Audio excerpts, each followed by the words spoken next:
Welcome, my friends. Welcome to my world. I'm your host, Kevin Rutherford. It is Monday, May 8th. We are here live. It is a free-for-all today. We have no guest. We have no theme. Anything goes today. It's a kind of Ask Me Anything day. Phone lines are open. Jump in and join us. 855-950-3835. An echo. Morgan, are you hearing the echo on my voice?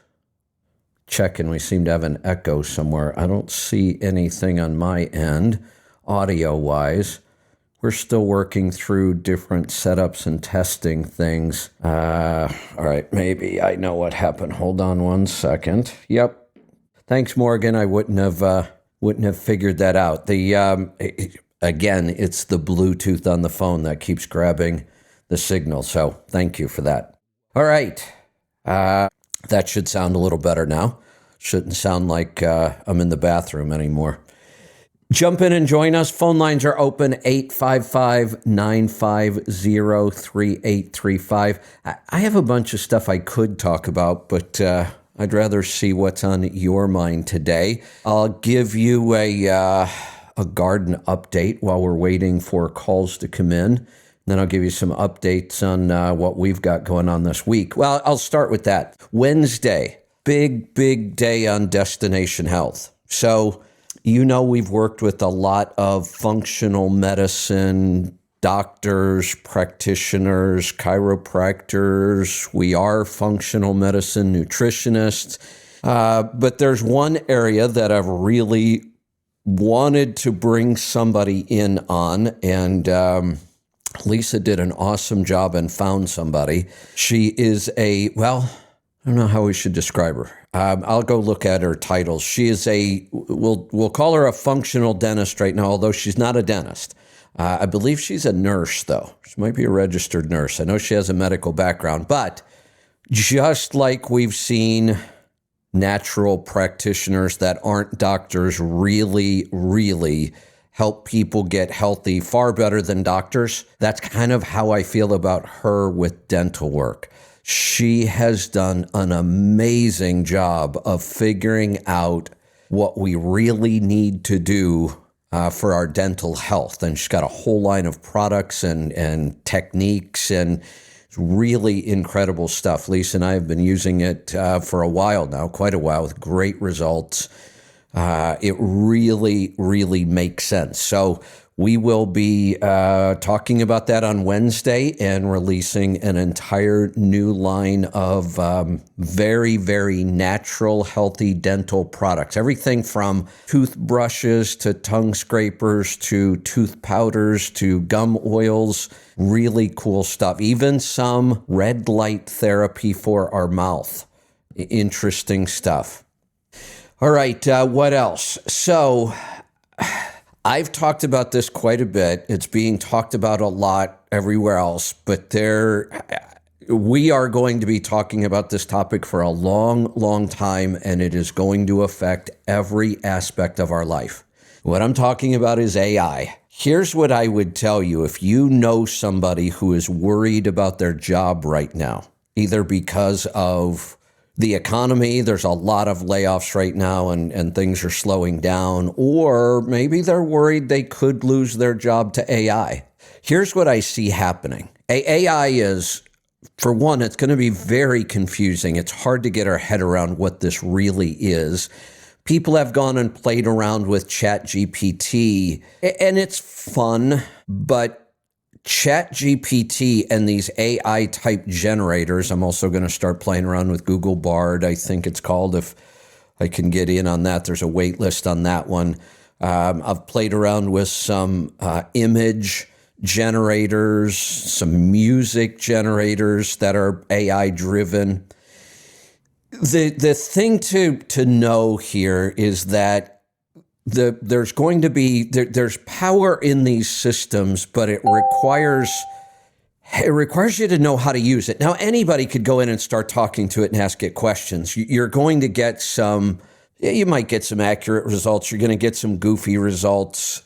if you understand how to use this for specific purposes, then it's going to be very powerful. I can see a lot of companies right now being able to replace 10 people in lots of different jobs, 10, maybe even 10 different jobs, replace 10 people with one expert on AI. That's somebody who has really learned how to use AI for very specific things. That's where the power is going to be. I think you're going to see a lot of new apps because of AI. AI opens up a lot of new possibilities on apps where you'll be able to build apps that do specific things very quickly if you have that knowledge to be able to do that. So AI is going to be very powerful for a lot of good things. For right now, I'm just trying to ignore the bad stuff of AI. I believe that AI is the end of civilization as we know it, and not necessarily in a good way. So why am I talking about it? And to go back, I'm not sure if I finished the thought. If you know anybody that's about to lose their job or worried about it, tell them to go start studying AI. There are courses online already. The courses were probably created by AI. The course that's going to teach you AI was probably created by AI. As a potential job, there's a ton of opportunity here. So, like I said, if I ruled the world and I could wave my magic wand, I would make AI just disappear forever. I don't think we'll ever be ready for this. I really think it's a bad thing, but it's coming. And if you're in business, you're going to have to pay attention to how businesses are going to use this to stay competitive. So it is my new project now to start really learning how AI works, what the power of it is, and what the potential downfalls could be, what the potential benefits are, and how our tribe is going to be able to benefit from this. All right, I'm going to get to the phone calls. If you want to talk about AI, we can. You can talk about anything you want today. Oh, I think I started a garden update. I'm kind of all over the board this morning. I had a great weekend, did almost 35,000 steps over the weekend in the garden. It's only the first week in May, and I have more plants in the ground right now than I have ever in the garden at one time. And I probably have another, 1,000 or 1,500 plants in the trailer, the greenhouse, maybe even more. I'm just a huge head start on the garden this year. I'm really excited about it, but I put most of all last week. I would do the show, and then as soon as I got off the show, I'd be out in the garden every day, and I've expanded. I have 4 new raised beds. I've got some arches and trellises coming today. I expanded out into some new land and grew the garden again. So I'm excited about that, and it looks like a beautiful day today. So I think after the show today, I'll spend a couple hours on AI, and then I'll get out in the garden some more. Let's get to some phone calls. Jump in and join us. Ask me anything today. Let's go to South Carolina to get started. Terrence, welcome to the program. How's it going, Kev? Before I talk about what I called about, really, I was out this weekend in the garden. Well, I remember you mentioned about those fabric pots. Yeah. So I put a bunch of those out. Those things are amazing. Isn't that awesome? And like you said, I could drag it, if I don't have to feel like lifting it, if I don't want to lift it, you could slide it, and it's just, if anybody wants to do something on a patio, a porch, or anything like that, they're amazing. And I got them on the Big A, Amazon. Yeah. It's $20 for 5 of them. Yeah, it's awesome. So I put like some, yeah. But, so anyway, I followed the Kevin Rutherford school of, go ahead. Yeah, for my bigger, I forget what size they are, 30-gallon maybe. I don't know. They're kind of big. They're a little hard to drag around or carry. So I got plant coasters, like they're round with wheels on the bottom of them, and you just lift it up, stick it on that, and I can roll them around. Right. Yeah, I think I'm going to do that too. But I have pavers on there, so they're kind of rigid, but it'll still roll better than dragging it. Yeah, Right. I'll have to see if I get one with good enough wheels. But anyway, so I followed, what you do. I mean, I had bad feet, and I went out in the garden. I didn't wear any shoes, no socks, obviously, walking around in the grass and all that. And I looked down at my feet, and I'm like, they're all purple. What? Like the bottom of them. So I'm like, what is this? I couldn't. It was amazing. Huh. But anyway, so I've been looking for a generator, and you mentioned the Yeti 6000, the solar one. Right. So I've been looking for them, and they've been out of stock. I wanted to get put in the house with the battery storage. So every time I look, I keep looking. Finally came up. So anyway, they had on there called Government X. It's like you put it in there. If you're a first responder, military, all that. Oh, put all yeah. your credentials in there.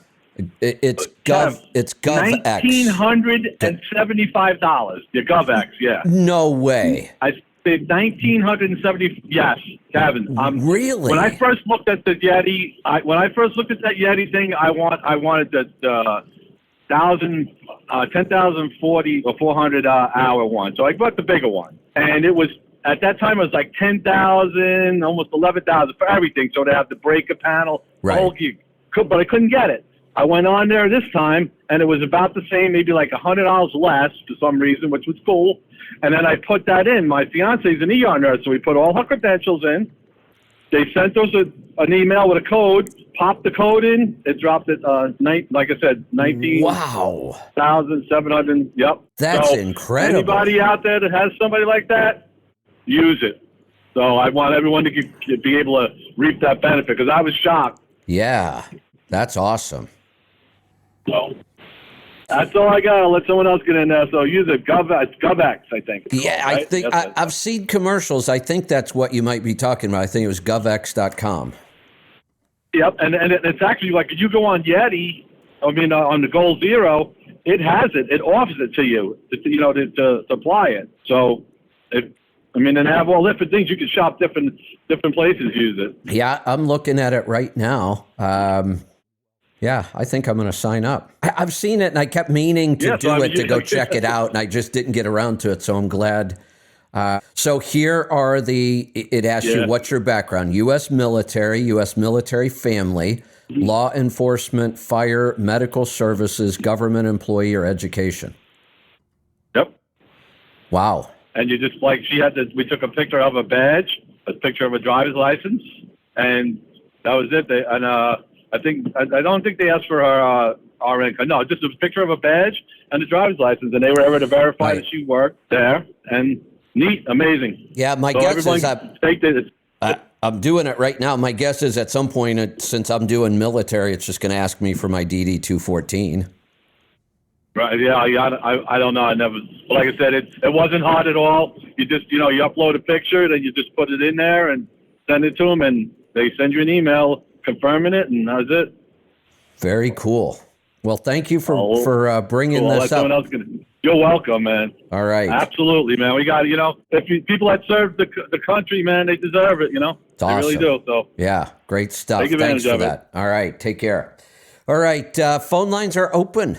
Normally, once the calls start, they flood in. Jump in and join us. It's free for all today. Anything goes. 855-950-3835.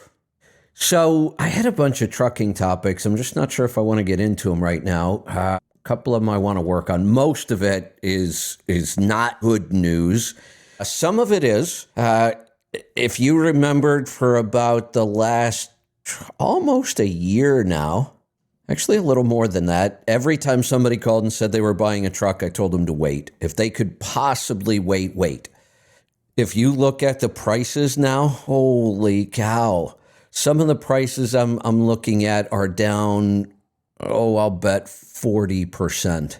There's significant drops in price on trucks, even newer models. I'm seeing, 2018, I guess that's 5 years old now, but they're down into the 60,000 range now, where they belong. That's what, and I have a feeling they might go lower.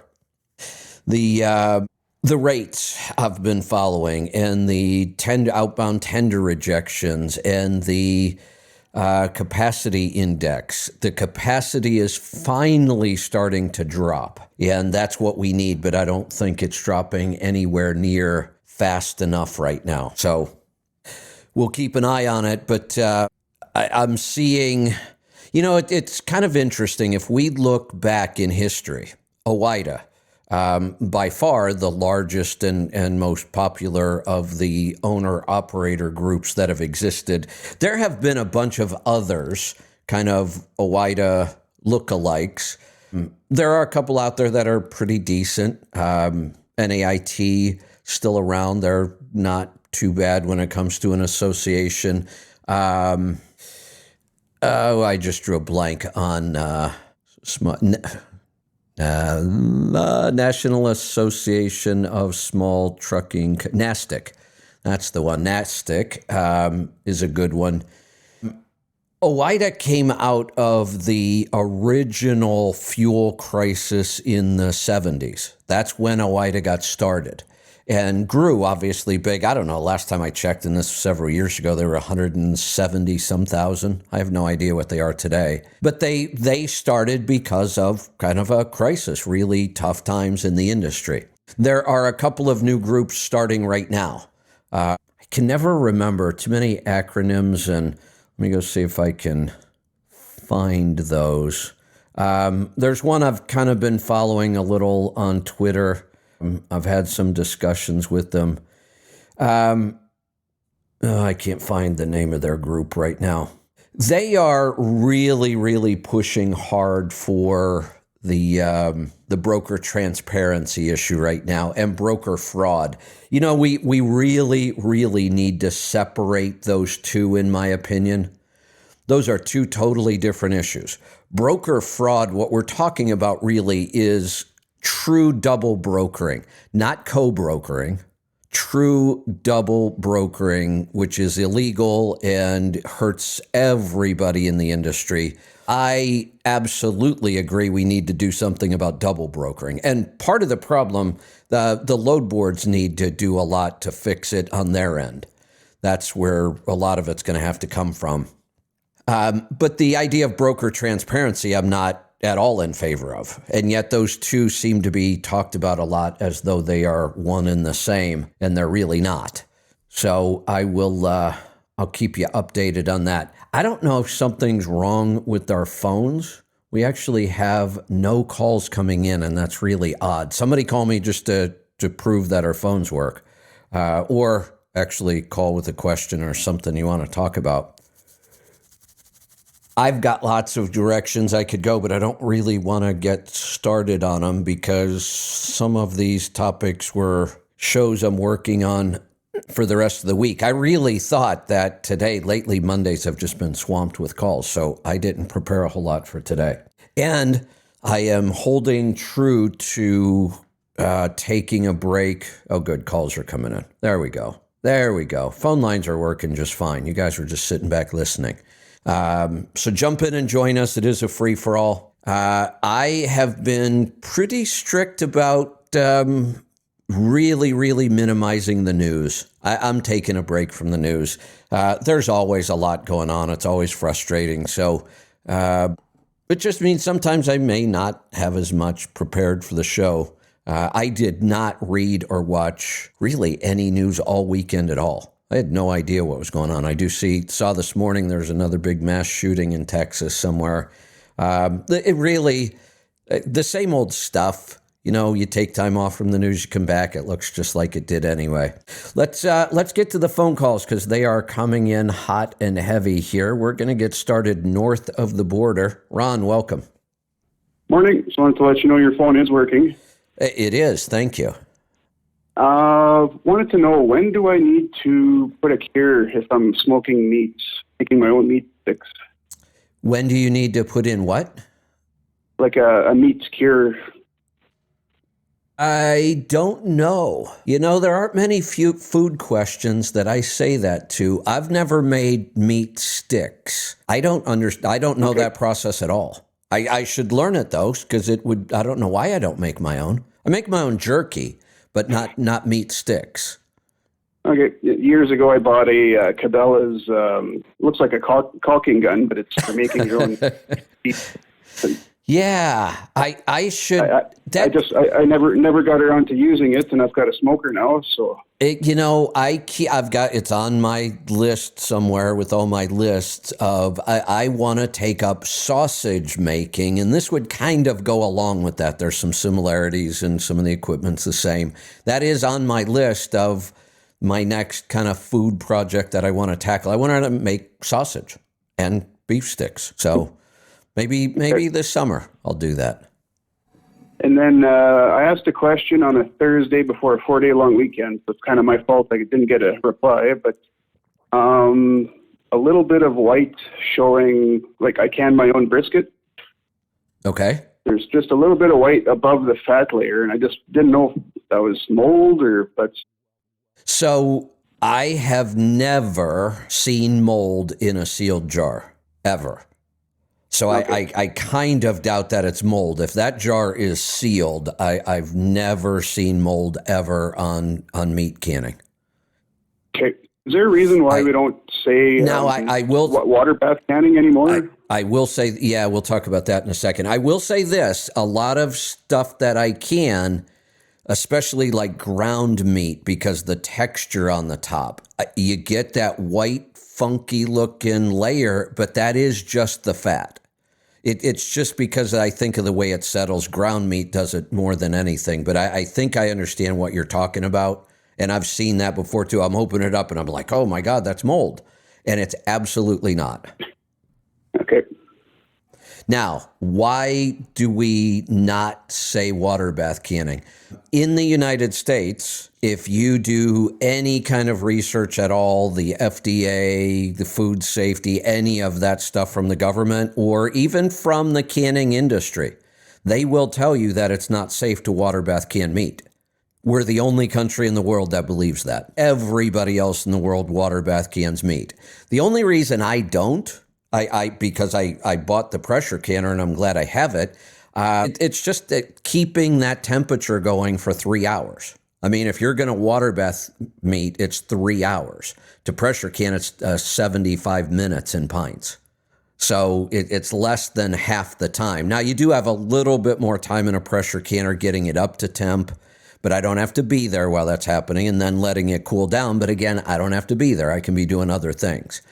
That 3 hour water bath, you gotta babysit the whole time. So if you don't have a pressure canner, you can absolutely start water bath canning meat and complete meals. It's a 3 hour process if there's any meat in there at all.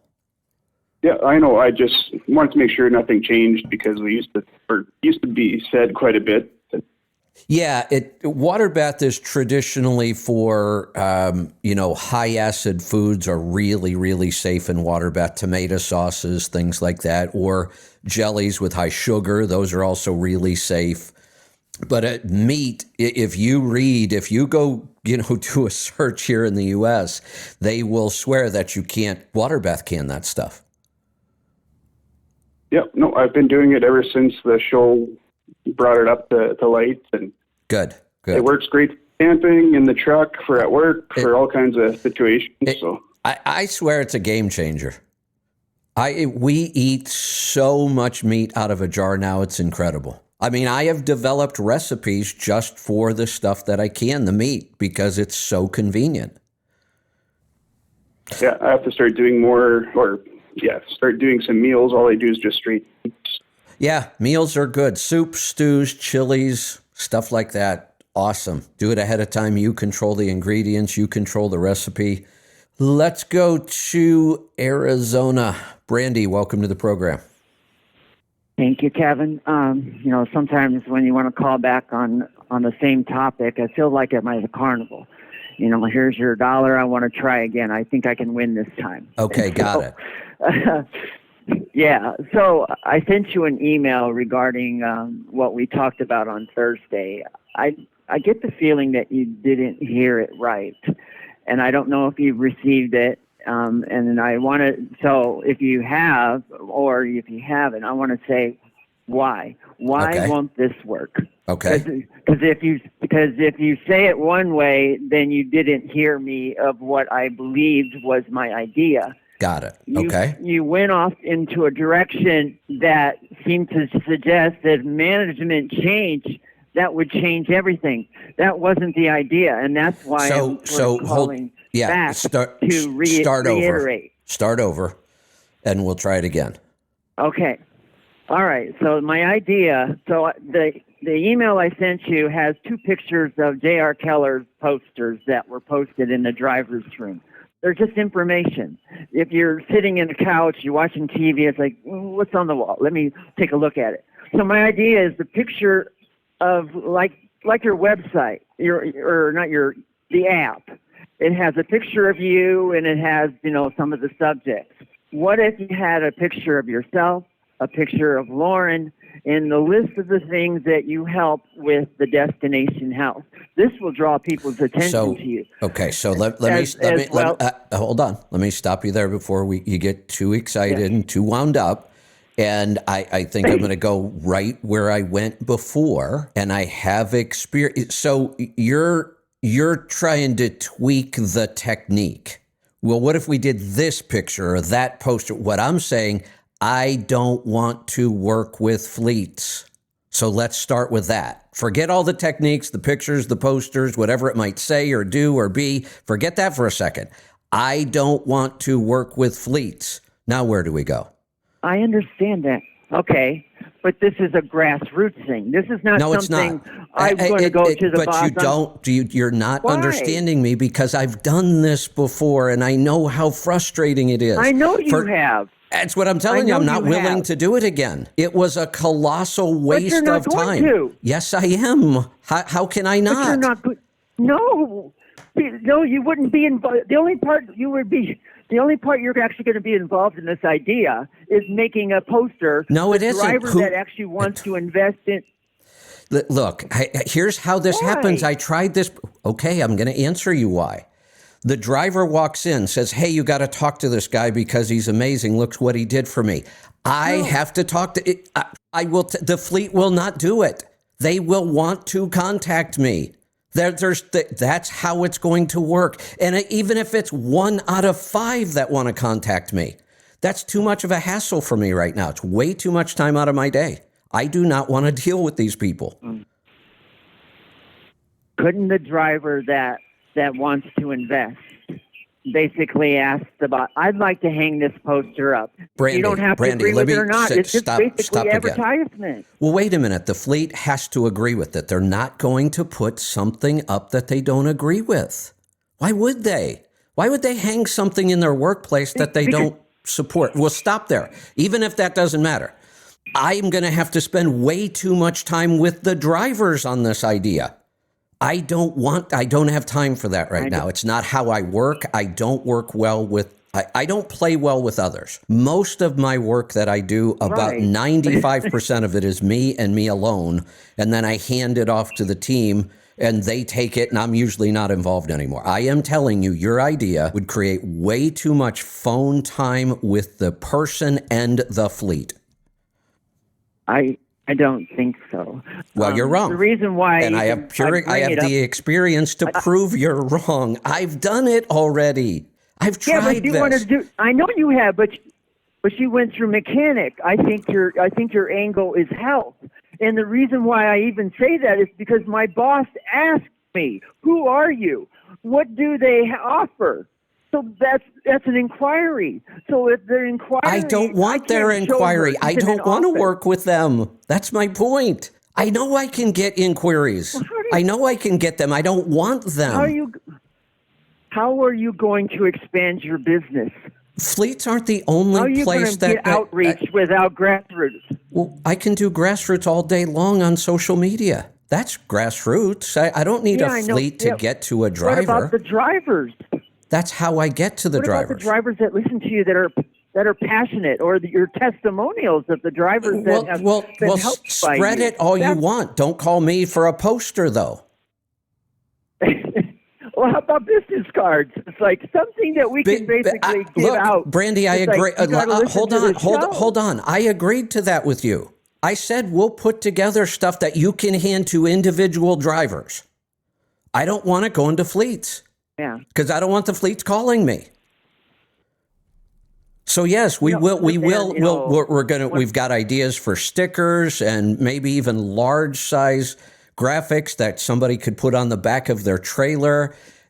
Handouts of some kind, maybe even an affiliate program where we might pay people for this. All that's in the works. Targeted directly to individual drivers. When I try to shut you down, it's because you want to involve the fleet and I don't want them involved. Okay.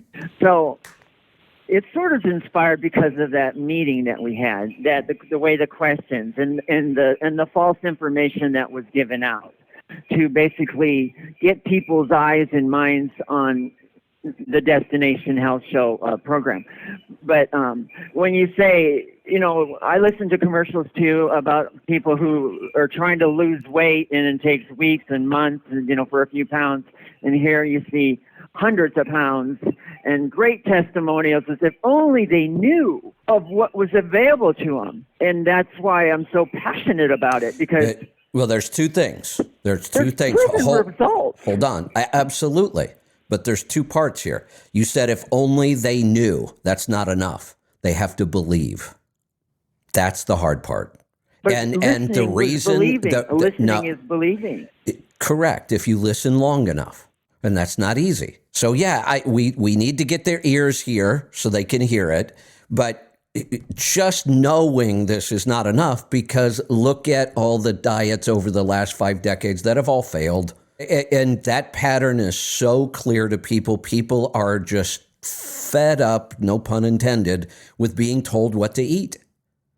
This is actually getting harder, not easier. And then it's getting harder with the split between vegans and carnivores, and people are just weary of being told what to eat and then finding out it doesn't work anyway, which has been their experience over and over and over.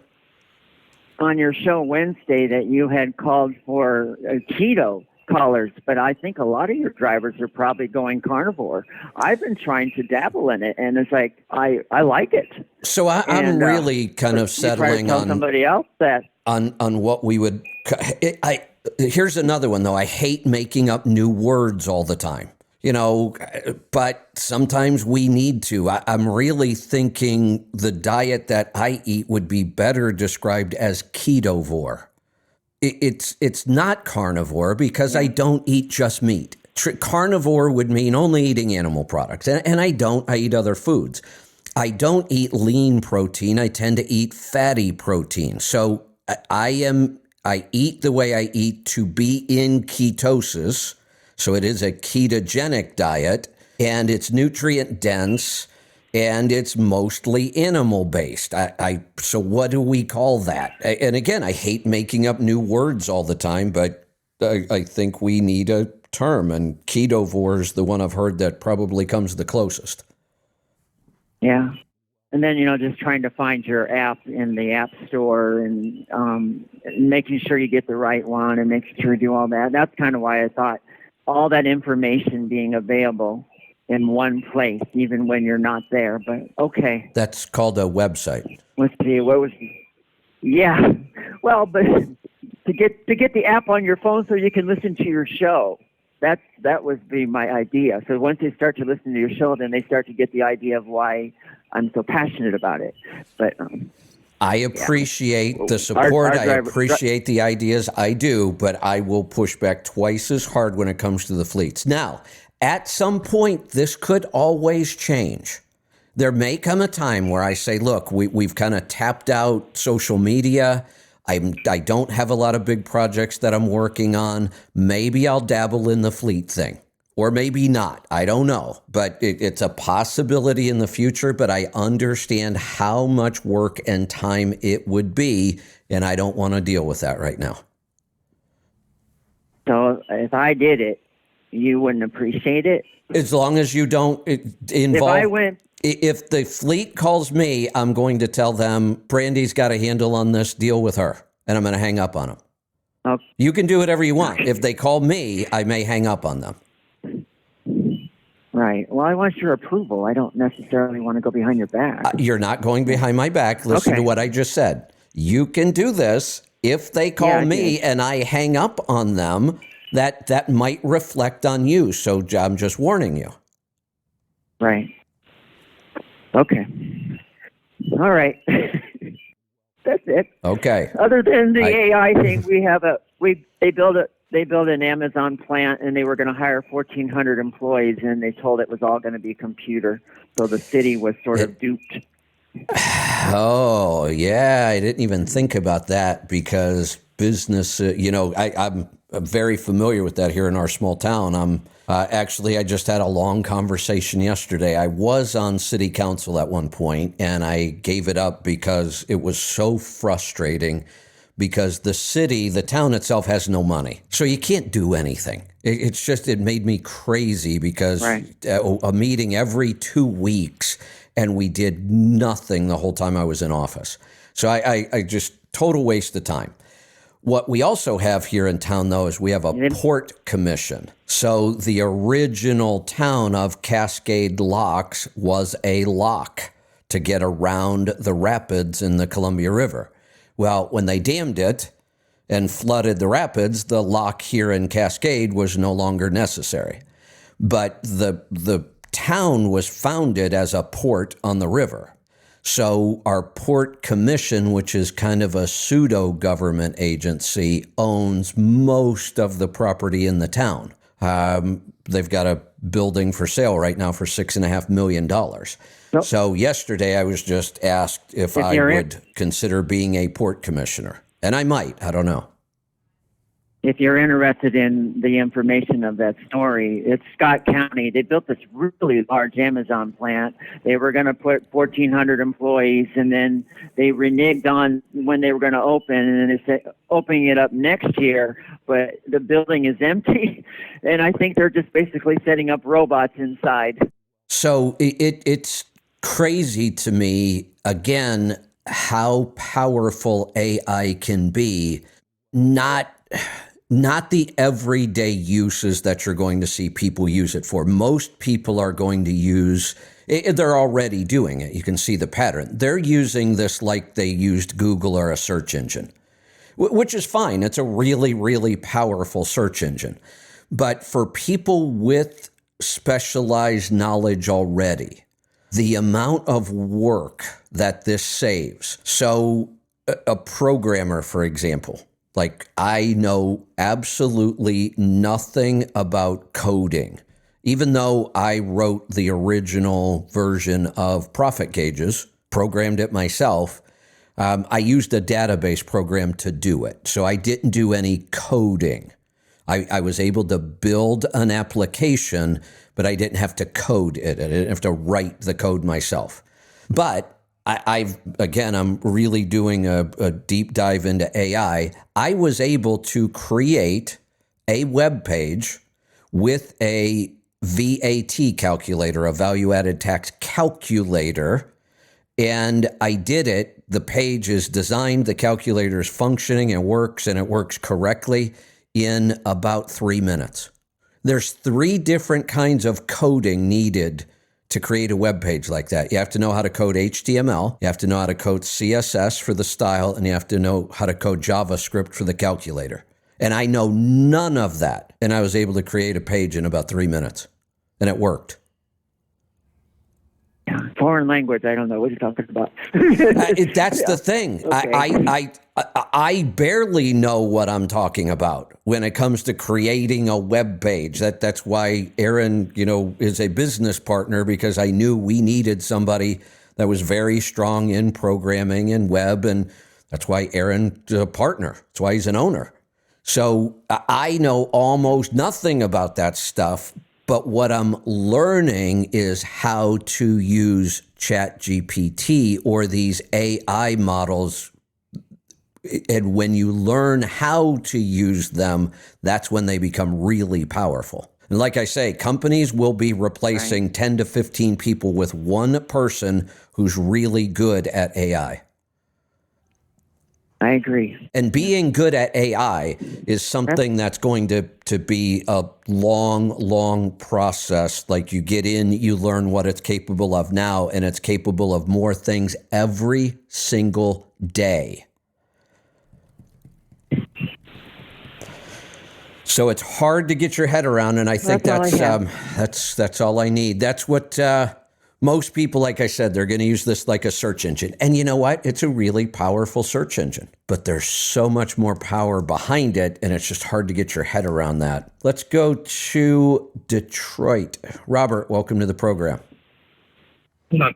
Okay, there we go. Hello, Kevin. I was calling you today. My company partners with a company called Virta to help get my diabetes under control. I mean, I know you do. I listen to you, but they have the same kind of thinking you do. I am. From what I've seen on their website. I'm very familiar with Virta. In fact, we have had the founder of Virta on the show twice, Sami Inkinen. He's been on with me twice. It's been a couple of years since we had him on. But I'm very familiar with Virta. Excellent company. We had originally talked to this ties into my last call with Brandy. We had originally talked with Virta about working with them, but they have the opposite model of what we want to do. We primarily work with individuals directly. Virta wanted to work with fleets. That's their, and it's not just fleets in trucking that they work with. Virta works with any corporation, but their model is to work at the company and corporate level. And that's why we're not doing anything directly with them, but it's a great program. Okay. That's what I was curious of, was what you thought, because they haven't accepted it yet or whatever, or finalized my application, but everything I've read on the internet, so it falls in line with high fat. It is a ketogenic approach, absolutely, no doubt about it. So if you want to watch a really interesting documentary, and it's about the founder of Virta, Sami Inkinen. Have you ever heard me talk about him at all? Yes. Okay. So you've heard me. The documentary is called Serial Killers 2. There was a Serial Killers 1, and it's cereal spelled like breakfast cereal. Okay, I'll look that up. So in it... The other one that it linked me to when I was watching their stuff... Go ahead. No, when I was watching their introduction to them, they had Jason Fung, and I know you definitely mentioned his name. Absolutely, yeah. So in the documentary, it's a really interesting story. Sami Inkinen, just an amazing guy. He's from Finland or Sweden or one of those Nordic countries. And I believe he's trained as like a nuclear physicist or some crazy scientific thing. He was one of the original founders of the real estate company Trulia. Made about $1 gazillion on that one. And he was also a world champion triathlete, multiple championships. And yet in his 30s, he was diagnosed as pre-diabetic, doing everything that we were told you should be doing to be healthy. He was mostly vegetarian, very low fat, and he trained like crazy, but he carb loaded because that's what those people do. And years of carb loading, and he was pre-diabetic. And he went to Finney and Volek, the two doctors that wrote, what's the title of their book? The Art and Science of Low Carbohydrate Performance for Athletes. He went to them to figure out, if their model really worked with this high fat, and they worked with them, and they document all this, and just an incredible transformation. And then the finale is him and his wife row a boat from California to Hawaii. And the story is just incredible. And they do it completely ketogenic on, completely fat adapted. Okay. So, but great my question. Great company, great program. So absolutely, if your fleet's doing it, you can get involved through them. I would highly recommend it. Yes, and after my initial consultation, I talked to them about you and a high fat diet and what I was trying to do. And the only thing he said was because I know yours is nobody can make me swallow those pills. So, and his was thinking was, well, if you're still taking the pills, just be very careful and only do it when you're working with us. That way we can monitor how fast you come down. You know what I mean? That way the pill and so here's the the interesting thing. If we go back to our first year of recommending keto and working with diabetics, I said the exact same thing. You've got to go back to your doctor. You've got to work with them and monitor them. So, you know what? That's bullshit. We stopped saying that 7 years ago. I've never seen anybody. Everybody figures it out on their own. I don't even say it anymore. We just never saw it as a problem. I never had anybody ever call me and say, oh my God, I ended up in the emergency room with low blood sugar. You know what causes most people to end up in the emergency room with low blood sugar? The single biggest cause why people end up in the emergency room with low blood sugar are diabetic medications. That's what we're getting them to stop. Oh, yeah. Yep. Yeah, too much or whatever. It is a side effect of every single medication. And then when you listen to them and they say, if you're taking this with sulfonylurea, the risk of low blood sugar doubles. It is the medication that causes low blood sugar. Oh, when they offered it, I thought I would jump at it and I'd start the process. Good. And then when they mentioned high fat and the same things you did, I thought, well, it's right up Kevin's alley. Yep, absolutely. The only other time I've had it with him, it was United Healthcare. She was completely, like a normal doctor, completely opposite, and and just wanted to argue with me. Exactly. But she did say at the end of our call, the lady from United Healthcare did say, if I was going to eat butter, that's the butter I would eat. That's exactly what she said to me at the end of when I told her we're just going to have to agree to disagree. She said, well, just so you know. Yeah. Butter too. Well, here's the sad part. She wants to and she won't. Then she won't, right. Her mind just won't let her. That's me. Nobody's making me swallow the pills, but I'm definitely afraid that if something happens and I need to go for a card and I don't, and I'm not taking them pills and that comes up 9+, it's all over, Johnny. We're not going anywhere. Here's the thing I can promise you. This always works. Always. Yep. Okay. Never seen it fail. The only time it fails is when people aren't compliant. That's the only thing that will derail this process is if you're not compliant. Let's go to Oklahoma. Howdy. Howdy. Hang on a minute. I'll catch you next time. I got a couple of things there. So I have a suggestion for Brandy. Just if she sees drivers that she thinks they need help, just offer the help directly to them. Because that's what I do. If they're interested, it's like I think that's a great idea. The water and let them. Yeah. Yeah. Like I've thought. So don't try to deal with the fleet because as soon as you put the middleman in, it's going to get complicated. Just one-on-one is a whole lot easier. And you tell the people, listen to Kevin if you're interested. And look, people like Brandy that listen, they know this stuff. They could mentor these people directly, absolutely, and I'm all for it. You don't need a bunch of letters after your name to help people with this. Yeah, well, I guess I got, well, not that I got fat and lazy, but I put on a couple of extra pounds. So I last Wednesday morning I got up and I weighed myself. I was 192 and a half, and I left home. Wednesday, Thursday, Friday, Saturday, got home yesterday, got up this morning, and the only junk food I ate all week was a bag of salt and vinegar potato chips because I like it with cheese occasionally. Well, when I hopped on the scale, and all my food I took with me except for that bag of potato chips, bacon, steak, lamb chops, peas and carrots, a jar of pickles, but I never even opened them. So basically I was meat and eggs, basically. And when I jumped on, and I felt good all week, and I had some really big days, 656 miles one day, 3 deliveries as well as reload. So that was 20 vehicles I handled. And then this morning when I got up and jumped on the scales, I was 185. Nice. So I lost 7 pounds. Nice. In 5 days. Isn't that awesome? Yeah. Yeah. And I'm still waking up early. This morning I woke up at, it was when I talked to you last week, and I said I'd have a big day, which I did, and I said I'd wake up before the alarm clock. I had the alarm clock set for 5:30. Woke up at 5:23. Okay, I've had enough sleep. So, and this morning I woke up at 4 o'clock in the morning. But gives you plenty of time to do stuff. So, Yeah, I'm back in that mode where I'm so active outside, and it has the opposite effect. You would think, 15 to 20,000 step days out in the garden all day long, and I would sleep longer, and yet I always sleep shorter.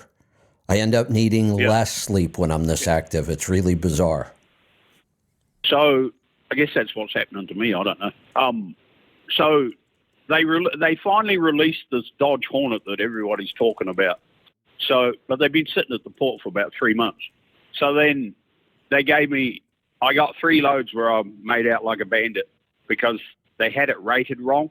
And to go to Oklahoma City, it was paying $64 more per unit for than it was for the other Jeep Renegade, which are basically the same size vehicle. Yeah. Yeah. So, but I'd hauled 18 of them before they let me know that, hey, we got it wrong. It's rated wrong, but we're going to honor all the vehicles that have been allocated already. So the load I took to South Texas the other day, which went 394 miles, paid $2,938.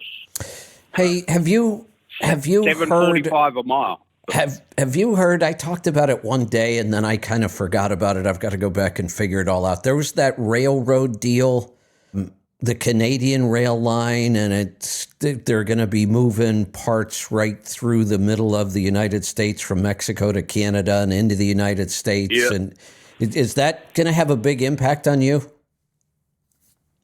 No, because a lot of that stuff already, like the finished product, the vehicles, they already go on the train and they come into the U.S. anyway, and they'll get unloaded at various rail heads around the country, and then they go on the truck. Okay. So a lot of our stuff now has become like regional or short haul. Got it. That's not a bad thing. I like that. Yeah, it's pretty good as long as you're not scared of working. So, right. But I don't like. I could lease onto a carrier here in Oklahoma City and not leave Oklahoma. But I don't want to do 2 and 3 loads every day. No, you're right. It's a lot of work. I'd rather do. I like that kind of stuff. So I think that's and if you're good at that, you can make a lot of money. Yeah. Well, when we did some shuttles in Canton, Mississippi, the Nissan plant, load them and haul them down to the railhead. So I was doing big pickup trucks, Nissan Titans and Armadas when they made them there. So I used to do 6 loads of, you only went 30 miles. So I would do 6 round trips of 5 vehicles each, and I was consistently 2 hours round trip. And it was summertime. But when you got to the rail terminal, you had to have safety glasses. You had to have high-vis shirt with sleeves at least down to the elbow. You had to have steel toe boots with ankle coverage, and you had to have long trousers. And it was the middle of August. And by the time you load and unload 30 vehicles, I was doing 240 miles a day, round and round, up, down, up, down, up, down. But it was a good workout, but made really good money doing it. But it was hard work. You slept good at the end of the day. So yeah. But I don't really want to do that. I don't mind loading a load in the morning and delivering it in the afternoon, and even maybe loading another one. But normally I'll either load one day, deliver the next, and then maybe reload that next day. So yeah. There you go. So I made out like a bandit last week, which is good. So good. Right. So I'll carry on. I've still got 3 more deliveries to make today. Everybody's getting a Hornet. There you go. So, get to work. All right. Hey, I don't know what happened. We had a ton of calls, and I just looked up at the board, and they're gone. We're right at the top of the hour, so I have lots of other stuff I could go do today. I can go work on my AI project. I could go work in the garden. I've got some stuff being delivered today, but if you've got calls and questions, I'll stay here and take them, so I'll wait here just a couple minutes. 855-950-3835 if you want to jump in. Let's see what else was on my list today. Like I said, I had a bunch of stuff, but it's all kind of bigger topics that I really don't want to jump into and then go to calls. So I'll wait and see if we get a couple calls here or not. I'm looking to see if I had any simple things. Yeah, everything's kind of big picture topics. Oh, the calls are starting to come in. So we'll just get to those. Joe in Colorado, welcome. Hey, boss. Yeah, I was just talking a little bit about what I think was Brandy, what she was saying. I'm one of your converts, I guess I call it. I started driving in May of 2020 and started listening to you. And when I first started, I was 420 pounds, and now I'm down to 280. Wow. Congratulations. That's incredible. Yeah. And I listen to you all the way around, and I take 30% of everything I make and put it away for a rainy day. Awesome. For taxes and everything else. And like in January, I had 50,000 in the bank, and my truck I bought originally in May of 2020 had a little over 1 million miles and took a crap, and I was able to buy another one and for 42 grand, back up to like 16 grand on my truck repair fund. So excellent. Keep trucking along. But what I was calling about is, when I sit down at the liars counter with all the other guys, and guys I talk about, well, what I've done and blah, blah, blah. And they're like, well, you only been doing it for so long. How do you do it? And I say, I listen to Kevin Rutherford, and I tell him, here, download this app and listen to him. Don't take it from me. Listen to everybody else that calls in, because what convinced me was like all these people were calling in. Everybody's losing weight, doing this, that. And I says, they can't all be lying. Right. So, yeah, and I can't be paying them all, or I'd go broke. Right. Exactly. So that was back when you were still on that other thing. But but I listened to you, and I took my truck and I made sure I got a refrigerator, and I got an air fryer / microwave / convection oven, and I cook all my meals. And so your next step is pressure canning.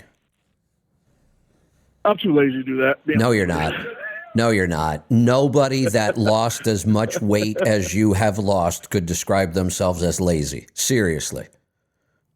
Yeah, well, it didn't take any effort. All I had to do was eat. That is true. That is true. I will say it's way easier than most people think, but that is still an incredible accomplishment.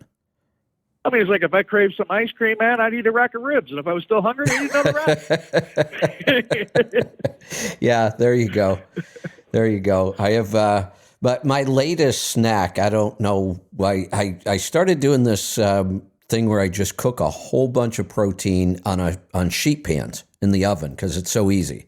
So I'll throw bacon on a sheet pan. I'll throw sausage links, and then I started taking hot sausage and a mild sausage, mixing them 1-to-1, and just making patties out of them, almost like hamburger patties.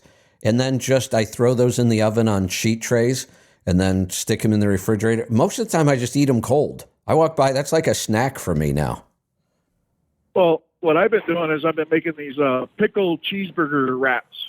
And what I do is I take a pickle and I open it up and I put cheese and ground beef. Oh, there you go. And then I wrap it with bacon and put it in the air fryer and use that as a snack. And then I'll put barbecue sauce on top and then use it as a snack. Nice. That sounds really good. It's almost like you've thrown away the bread and turned the sandwich inside out. Exactly. Yeah, pretty cool. So just look for ingenious ways to, make things taste better. I mean, like I did a pizza out of chicken breast. I used the crust was out of chicken breast. They call that a pizza. The carnivore chicken crust is pretty incredible. And I'll tell you, I've made that out of the Carnivore Code cookbook, and I put that in the refrigerator, and I'll walk by and I'll just eat that what they call it, a crust. I just eat that raw and cold, or not raw, I guess it's cooked, but it's cold. It's good. That's a good snack. Yeah. Yeah. So for snacks, sometimes I'll just take a bunch of cheese, put it on some paper, and put it in the microwave for, let it melt and then get crispy. And then I just break it up, and then I got little cheese crackers. There you go.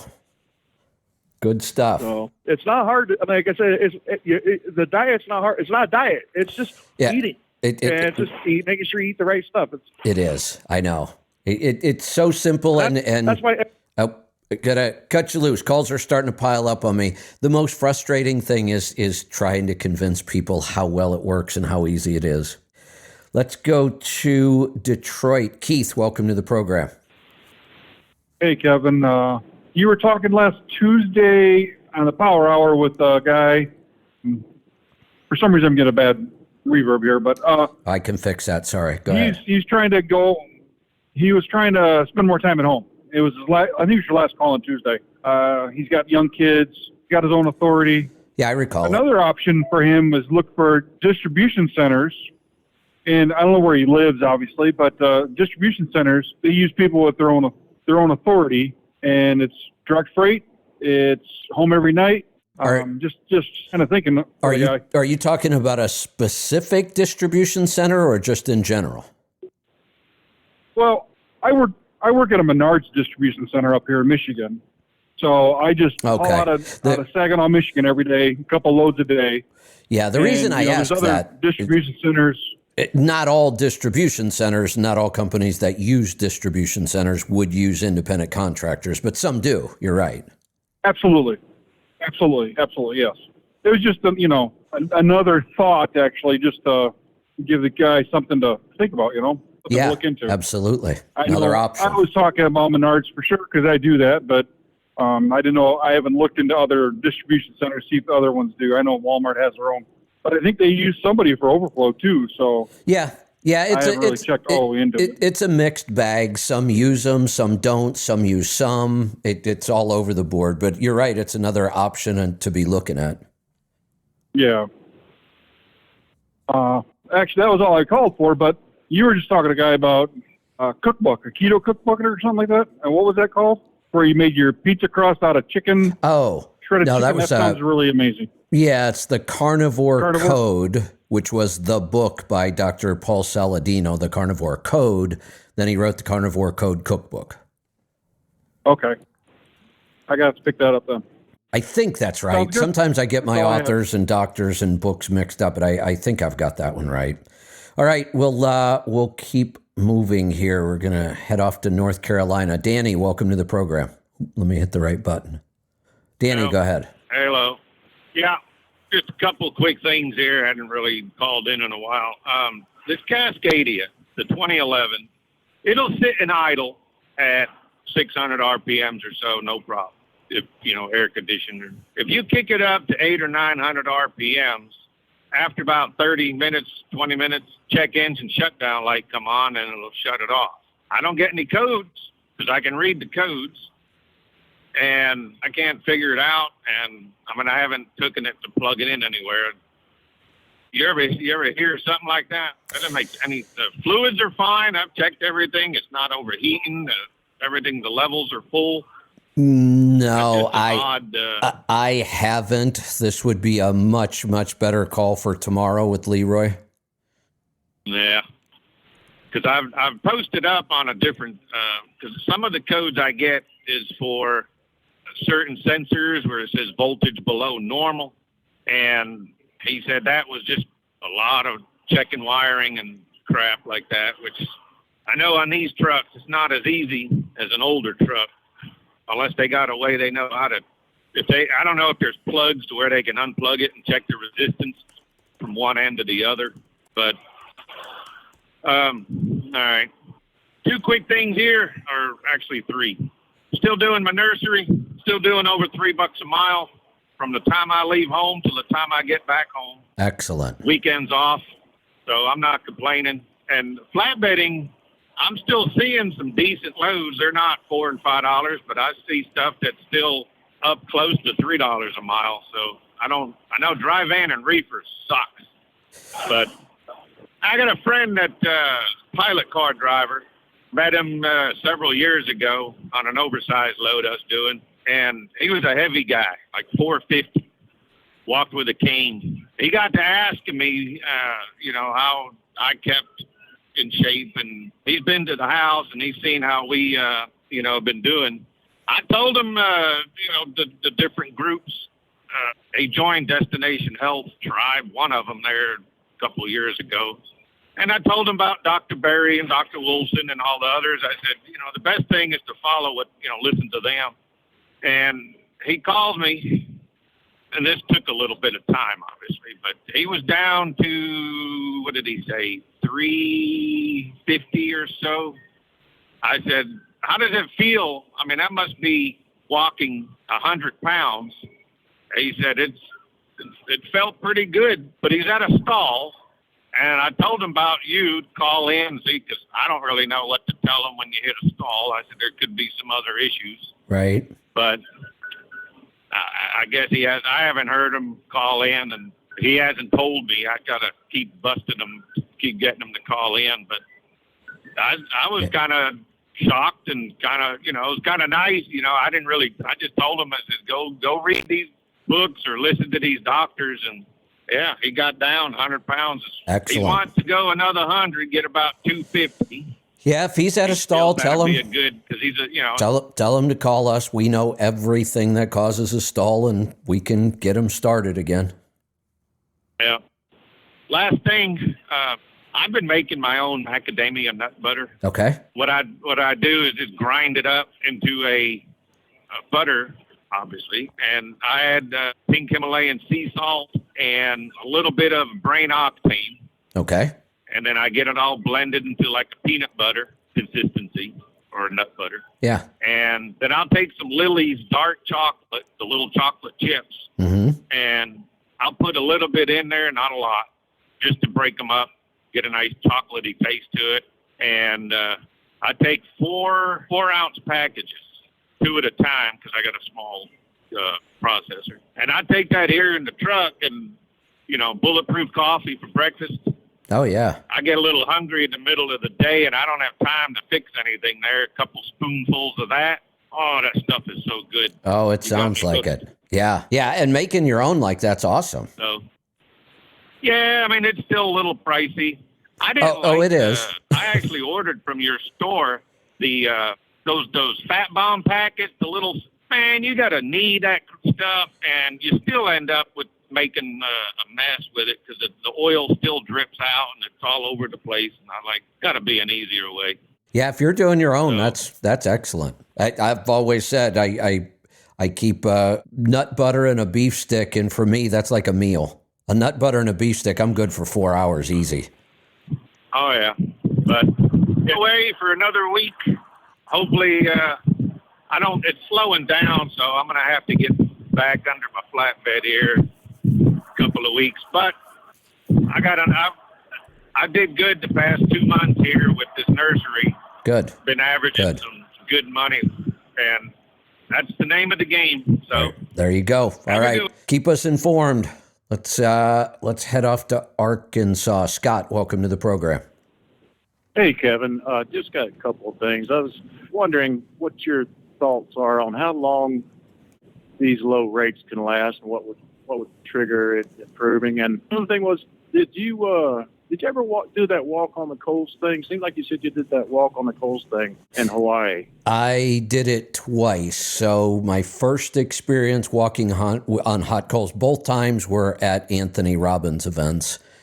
In Florida, I did I'm going to say it was probably a 10-foot fire walk. And when you're thinking about walking across hot coals, 10 feet looks like a long way. In Hawaii, if I remember right, it was 40 feet. 40 feet on hot coals is a long way to walk. Yeah, it's a pretty incredible experience. I don't understand it. I don't get it at all. And honestly, I don't want anybody to try to explain it. I know I did it. It's pretty incredible. I'm not sure I want to know. Okay, so wait a minute. You can expand on it and kind of get the concept expressed how you succeeded in walking across that without burning your feet? No, I can't explain it. I can't believe that. So, he's got his process. He starts working on you that morning, and you don't do the firewalk till late in the evening.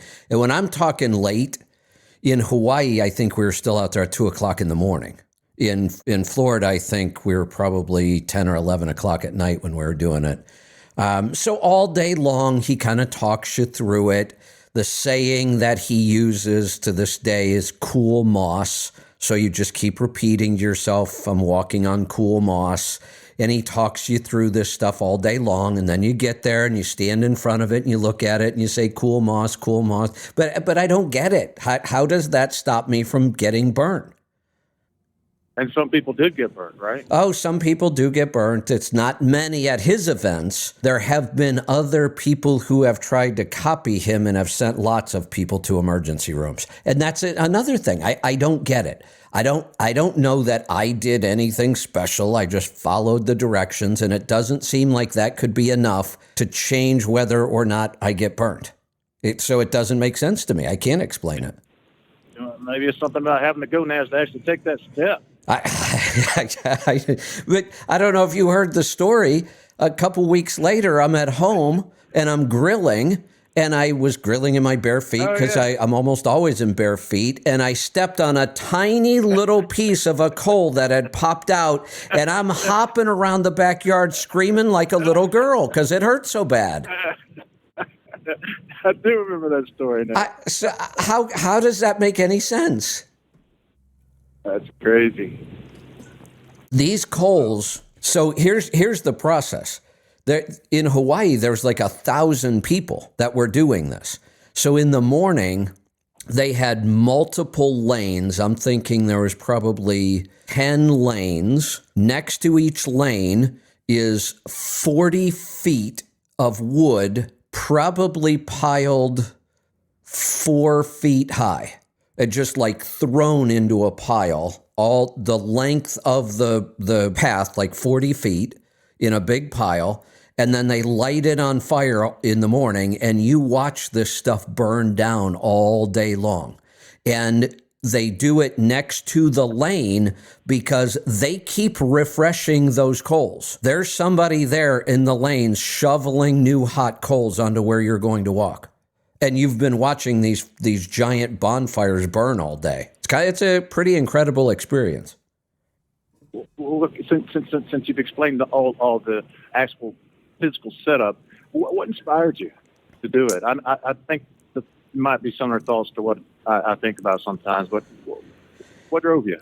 At that point, I trusted Anthony Robbins. I had followed him for years. I had learned so much from him that made me successful and made my life better. And when I guess that's kind of, I don't know, maybe just cult thinking or something, but I trusted him. And when he said, this is something good you should do, and you can do this, and you'll feel like it's a major accomplishment, and it really does. And I still talk about it today. It was 20 some years ago.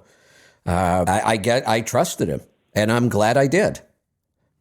You've had so many successes and challenges through your business life and everything. Would you say that you've used like this type of thinking throughout, like mind over matter type? Of all the books I've read or the techniques I've learned, and I've read a lot of books, I would still have to say that I think most of my success I would probably credit to Anthony Robbins' teachings. And I did a lot with him. Like I said, that one program I was in was a 2-year program, and altogether 30 some days of seminars. And it was expensive. That was a $25,000 program that didn't cover hotels, meals, or travel. That the $25,000 was that per person, just the seminars alone. Wow. And then I also did another, Lisa and I did another 4-day business program. Most of the stuff I had done with Anthony Robbins early on was all personal development. Then he developed a business program, and Lisa and I did that one. That one was $10,000 a piece for 4 days. Wow. And I can tell you it was worth it. Real commitments. Yeah, I can see. I've read a lot of the books that you've talked about over the years and stuff, like Think and Grow Rich and on and on. Wow, really interesting. The other thing that I've been amazed at over the years, I would say that if you ask the average person who Anthony Robbins is, he's the guy with the big teeth you see on at 3 o'clock in the morning. That's what most people know of him, right? I mean, but I have been shocked my entire business career. I'll meet people and I'll think, man, these people are really impressive. They've accomplished amazing things. And I get to know them, and sooner or later, Anthony Robbins comes up, and you find out they're also a big follower. Wow. You know, I haven't really dove into Anthony. Maybe it was that great big grin that just was intimidating. He is a giant. Everything about that guy is big. His head's big. His teeth are big. His hands, his feet. He is, and actually, it is it's some sort of weird thyroid condition that he has. Oh wow. Yeah, he's the combination of those two. He's abnormally large. I kind of put those two questions I presented to you together because I think that both kind of connect.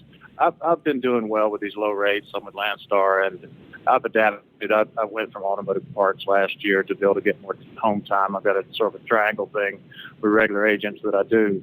But there's been some real hiccups, and I'm like, how long can this last? How long do you see this all lasting in this challenge to the economy? So I don't like to make predictions because I hate to be wrong, but I'm going to make some predictions about these, and I think I'm going to be pretty close. I am preparing myself for 24 months of really rough times. Yeah. So my philosophy in life, this covers just about everything.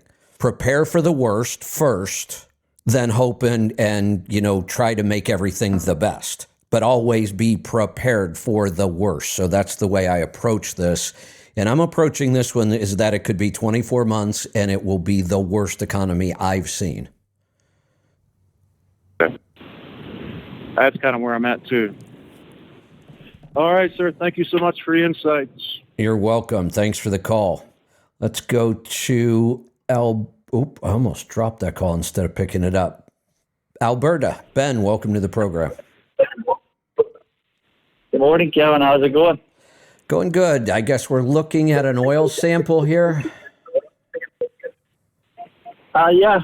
Well, yeah, we can go first with that oil sample. Oh, wait a minute. By the way, happy belated birthday. Oh, well, thank you. I just caught this. Is this a Chevy Duramax? Yeah. Okay. Can the max mileage cause oxidation? No. Should I be worried? No, max mileage will not cause oxidation, but you also don't really need to be worried about your oxidation. Okay. Well, that's kind of what I called about. Yeah, it's probably the only thing. It's not that high that I'm going to worry about it. And honestly, there's usually not much you can do about it, except, and you may want to try this, try a different brand of oil, anything. What are you using right now? It's the Co-op brand 1540. Throw some Rotella in it. Okay. And the soot, I see the soot's coming down, well, because of the max mileage, I suppose. The soot is it is, and it's so low I wouldn't worry about it, that's for sure.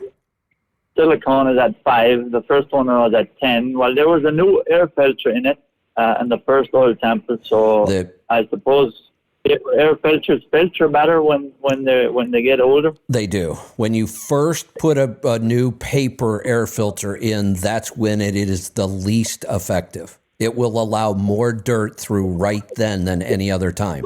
Once it starts to build up some dirt, then it gets better and better at trapping dirt.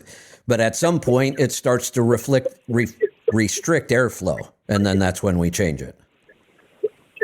Yeah, you can really see that on that sample. That's what I noticed. Yep. Yeah. So the main reason I called was panic attacks. Can you describe the symptoms of a panic attack versus anxiety attack? I think they're probably the same. I think you're probably hearing the same things, people just using different words. So in general, what people experience is a shortness of breath or not being able to catch their breath, a racing heart, and then the anxiety, which people describe differently. It kind of settles in your chest a lot of times for people, or racing thoughts, of like doom, where something is going to happen that's really bad. That's kind of in general what people describe when they describe either an anxiety or a panic attack. Okay. So I've never really experienced this until I believe that's what it was 3 weeks ago. I was in bed for an hour, falling asleep, and then all of a sudden waking up with kind of like weird dreams. Now this is more common, and I think it's slightly different. When you wake up in a panic, that's different than what most people experience throughout the day when they're awake. Sometimes what you are probably experiencing, if you are waking up and feeling like you're in a panic attack or an anxiety attack, you probably have sleep apnea. Is that right? Well, it's happened once. That's it.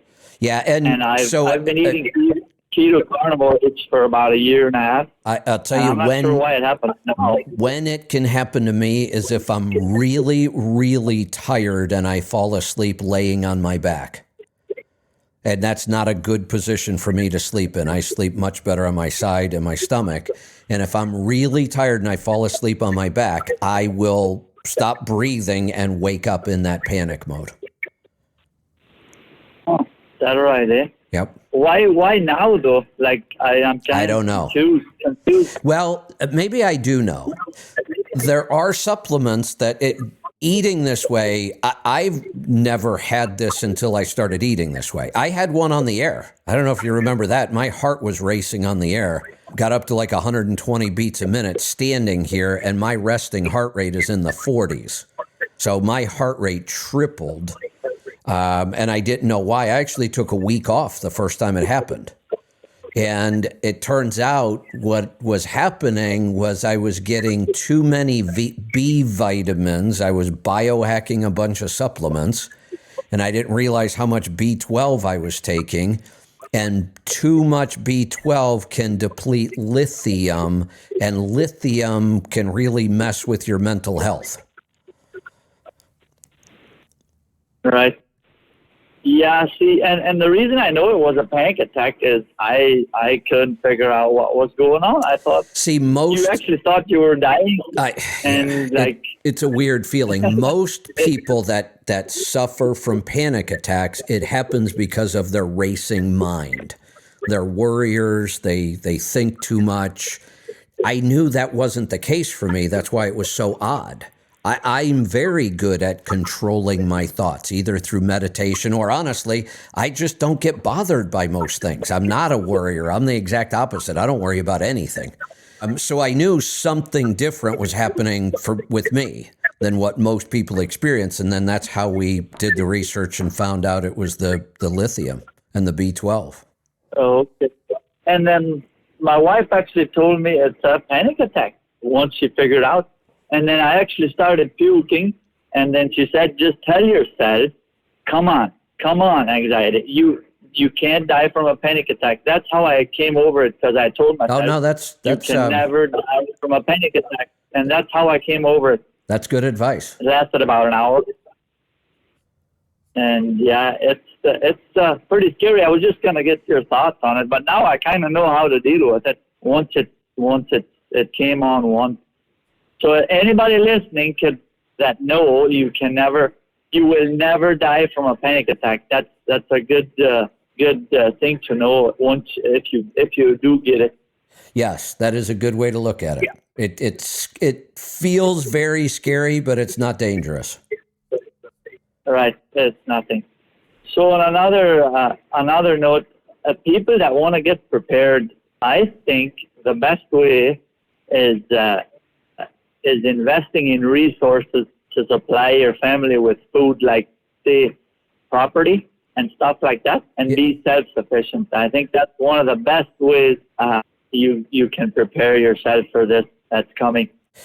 I agree. I talk about it quite a bit. I try not to be too drastic about it, but it's part of the reason I live where I live, and it's part of the reason I've bought some of the other properties I've bought.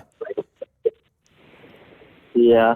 Because like if the dollar drops and say American Canadian dollar, doesn't really matter, and it's not worth nothing, you're probably better off owning property and owning resources if you can invest in that. Yep, and that's really what. And I'm dabbling again on our trip we took over to the coast. We spent most of our time over there actually looking at property. So I'm watching the market. I think the bargains will be here in about 6 months or so. So we're just starting to get familiar with properties and maybe even make some crazy low offers on some things and see what happens. Yeah. Well, Kevin, I thought that's all I had. I appreciate your thoughts, and all right. Thanks. We'll talk to you later. Thanks for the call. We'll talk to you again soon. Let's go to Missouri. Billy, welcome to the program. Hello. Hey, Kevin. Got a question for you. I've been a diabetic for probably about 20 years, and I'll just be honest with you. I've never taken really good care of myself. I've took my medication, but I've eaten pretty much what I wanted. Okay. But I'm sick and tired of being sick and tired. Got it. And my question to you is this: I've been listening to you for a long time, and I pretty much know what I'm supposed to eat and what I'm not supposed to eat. But even me being a diabetic for that long, is it still possible for me to get off of diabetes medications? Absolutely. I can guarantee it. Okay. Let me ask you this. What's the highest A1C you've recorded? If I remember correctly, I think the highest was over 12. Okay, so that's high. There's no doubt. I have worked with somebody that was almost at 16. We cured him completely. Wow. My last one was 7. Excellent. But, so that's a huge improvement over 12. Yes, sir. I was going to tell you the medication that they have me on is 2 metformins a day, 1,000 milligrams each, and I was taking one pill called a Farxiga. Yep. And then they put me on a once a week shot. They tried the Trulicity. It worked fine, but it was very expensive. So they tried a couple other things. Long story short, one of them made me so sick I couldn't take it. And now I'm on the Mounjaro, I think they call it, and it's like $1,000 a month. And my insurance wants to pay like $300. So I'm just sick of this. I'm ready to eat whatever. I mean, I've never put liver in my mouth in my life, and I'm 55 years old. I've heard you talk about how good it is for you. I'm willing to eat liver. I'm tired of it. Here's the good news: you don't have to. I know we can cure diabetes without liver. The liver is more for the nutrient density. Look, I could have you eat nowhere except fast food, and I could tell you how to fix your diabetes. If you ate 100% of your meals at fast food, I could still fix this. That doesn't mean you'd be as healthy as I'd want you to be, but we could fix the diabetes. Right. You could eat nothing but fast food, and we could get you off every medication you're on. All right. Okay. Now, and another question: if we do eat better quality and more nutrient dense, then you're going to be even healthier. And that's what I want. And one specific question that I wanted to ask you: like last night when I went to bed, my blood sugar was 124, and I know this wasn't the perfect thing to eat, but I had one small peanut butter cracker for before I laid down, went to bed. This morning it was 116. I ate an omelet and about 3/4 of a piece of bread at toast. And 2 hours later, my blood sugar was 187. Yep. You're still. You think it was the bread or was it the cheese? It's absolutely not the cheese or the eggs. They will bump your blood sugar exactly 0. It is all the bread. Okay. Gotcha. Okay. And see, another thing I wanted to tell you is I've been taking that shot every weekend on Sunday before I go to work. This Sunday I was out and we hadn't had it renewed simply because of the price. And I told my wife, I said, I'm going to try to just do the metformin, and they had taken me off the Farxiga also. I said, I'm going to try to eat what I what I'm supposed to and do without this shot. So I did not get that shot on Sunday. Good. But I was very disappointed when it went up to 187. So you are very insulin resistant still. That will start to change quick. And when I say insulin resistant, what I mean by that is not that I ever would, I haven't done it in over 8 years, but I could eat that half a piece of bread and my blood sugar would barely move because I have really, really good blood sugar control. My body will release insulin. My cells are sensitive to insulin, so that would not raise my blood sugar hardly at all. I've done it. I've tested it. Yes, sir. But you're still very sensitive to sugar. Your body just can't deal with it anymore. But that's what we're going to fix, and it fixes itself pretty quickly. But you got to stay away from the bread. You got to stay away from the carbs, the sugars, the processed foods. You got to eat animal products. And I'll also tell you this: I don't push a lot of supplements, but this is a case. We've got a supplement that does everything metformin does with no side effects. Okay. It's the berberine. It's the berberine. Yeah. I mean, there's lots and lots of clinical data that shows it is absolutely as effective as metformin, sometimes more effective, no side effects. Yes, sir. Okay, great. And I can order that out of your store, I know, because I've heard you say it. Yep. Okay. Yeah, you can turn this around. And I was telling Morgan, the lady that answered my call, do you think I need a NutriQ? I mean, do I need a one-on-one or anything with you to try to get this straightened out? Okay. No. So I just need to eat animal. Yeah. Eat mostly animal products and call me once a week, and in 30 days you are going to be amazed. I'm going to do it, and I appreciate you, sir. You've helped me very much with my business, and now I'm looking forward to you helping me with my health. Excellent. Thank you so much, sir. Appreciate everything you do. You're welcome. I'll look forward to hearing back from you soon. I think that's going to do it today. I think we're going. Let me refresh my screen just to make sure. Sometimes I say the calls are gone and they're not. No, they're gone. We're going to wrap this up today. I've got a lot of big projects I'm going to go get working on. I am going to be working on a lot with AI. A lot of our bigger projects are being kind of sidelined for a bit. Some of the big projects we're just putting on hold. It's not a good economy to be pursuing some of these right now. So I'm going to take that time that'll free up for me, and I'm going to really, really start to work on AI. I think there's a lot of potential. I think there's a lot of downside, but I can't stop that. So I might as well figure out the upside. I've been working on it a little bit this last week, but I was kind of sort of on vacation. So now it's time for me to get back to work. So I'm going to dive into this. We will see you back here tomorrow for the Power Hour. Wednesday, we've got the big dental show. Don't miss that one. We'll see you then. Be safe, be profitable, be fit and healthy. Always do the hard work and master the journey.